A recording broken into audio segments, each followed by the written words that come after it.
Use a Victory Innovations electrostatic sprayer to get the most out of your chemical application following these simple directions.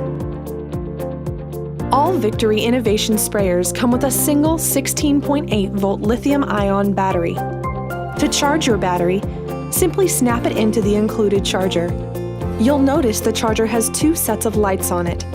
When oriented as shown, the lights on the left side indicate the level of charge inside the battery, while the lights on the right side indicate the amount of time remaining before the battery is fully charged. When the battery is finished charging, snap it into place on the sprayer. To remove the tank from your Victory sprayer, simply rotate the collar lock to the unlock icon and pull the ring back to release the locking mechanism. Now, you will be able to pull the unit up and off the tank. Reattach the tank by aligning the vertical rails of the sprayer with the groove along the top of the tank. Firmly press the tank into the sprayer and listen for the locking mechanism to click, indicating the tank is in place. Rotate the collar lock to the lock icon and you're ready to go.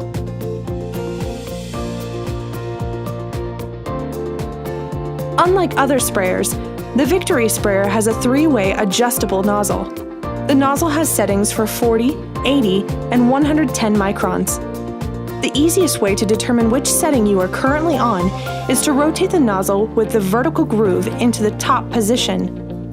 The sprayer is now set to 110 microns. Push the electrostatic charge switch to the on position, and you're ready to spray.